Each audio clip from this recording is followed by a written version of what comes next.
Hello everyone, this is Shivangi. Welcome to Shiv classes. Video में discuss करने वाले हैं हम डिटर्मिनेंट्स ऑफ एजुकेशनल डेवलपमेंट, शैक्षिक विकास के निर्धारक दोनों लैंग्वेज में डिस्कस करेंगे। तो चलिए स्टार्ट करते हैं। सबसे पहला लिटरेसी या साक्षरता है। तो साक्षरता का मतलब क्या है कि आप इफ़ेक्टिवली कम्युनिकेट कर सकते हैं वर्ल्ड के साथ, उनकी बातों को समझ सकते हैं, संवाद कर सकते हैं। किसकी वजह से? जब आप में योग्यता है किसकी? पढ़ने की, लिखने की, बोलने की और सुनने की। ठीक है, जब आप में ये चारों एबिलिटी है तो आप क्या कहलाएंगे? लिटरेट कहलाएंगे। एजुकेट का मतलब है आपके पास कोई डिग्री है, आप एजुकेटेड हैं।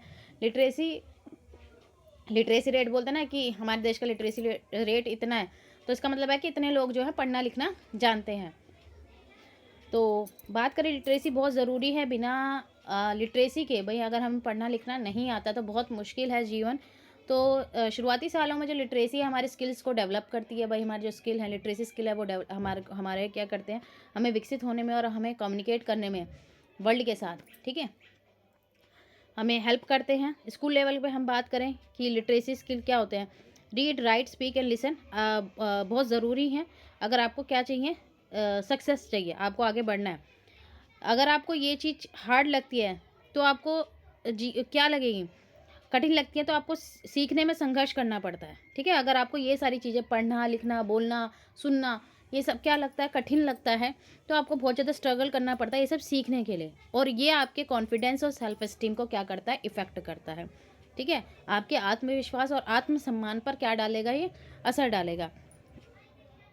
अब हम बात करें कि मोस्ट रिसेंट डाटा में यूनेस्को जो इंस्टीट्यूट फॉर स्टैटिस्टिक है, उन्होंने दिखाया कि लिटरेसी में बहुत प्रोग्रेस हुई है। 86%, मोर देन 86%, पूरे वर्ल्ड की जितनी पॉपुलेशन है उसमें मोर देन 86% जो लोग हैं वो जानते हैं कि लिखना और पढ़ना क्या है, जानते हैं। एज़ कम्पेयर टू 1979 से कंपेयर करें तो 68% है। डेटा को अच्छे से लर्न करना, अदरवाइज मत लिखना। ठीक है, वर्ल्ड वाइड की बात करें, अगर हम यहाँ पे बात करें, यहाँ पे 754 मिलियन अडल्ट अभी भी ऐसे हैं जो पढ़ना, अडल्ट की बात हो रही है यहाँ, देखो अडल्ट जो हैं पढ़ना लिखना नहीं जानते हैं। उसमें से 2/3 जो हैं वो वुमेन हैं। 250 मिलियन चिल्ड्रन हैं, ठीक है, जिन्हें अभी तक बेसिक जो लिटरेसी स्किल हैं वो उन्हें नहीं मिले हैं। अब दूसरा आता है हमारे डिटेल में एजुकेशन टेक्नोलॉजी। तो एडटेक के नाम से भी हम इसको शॉर्ट में जानते हैं, जिसमें हम कंप्यूटर प्रोग्राम, इन सब चीज़ों को, आईटी चीज़ को यूज़ करते हैं एजुकेशनल सिस्टम में, ताकि जो बच्चे हैं वो सीख सकें, वो ट्रेन हो सके, बच्चे भी और एम्प्लॉयज़ भी। ठीक है, एजुकेशनल टेक्नोलॉजी जो है बहुत ज़रूरी है। आज के टाइम में टीचर को न्यू टेक्नोलॉजी जो है मदद करती है। जो भी टूल्स न्यू टेक्नोलॉजी के जो न्यू टेक्नोलॉजी और टूल्स आजकल आ गए हैं पढ़ाई में, ठीक है, स्मार्ट बोर्ड आ गए हैं, तो बच्चों को, टीचर को भी हेल्प करते हैं। वो अच्छे से और इफेक्टिवली अपनी जो सब्जेक्ट को अच्छे से रिप्रेजेंट कर पाते हैं और बच्चों को भी मज़ा आता है सीखने में। ठीक है, तो यहाँ पे लर्नर सेंटर्ड हो गई हैं क्लासरूम। पहले क्या थी, टीचर सेंटर्ड, टीचर बोलता था बस बच्चे सुनते थे। अब लर्नर सेंटर्ड हो गई हैं, बच्चे को ध्यान में रखते हुए जो है करिकुलम बनाए गए हैं।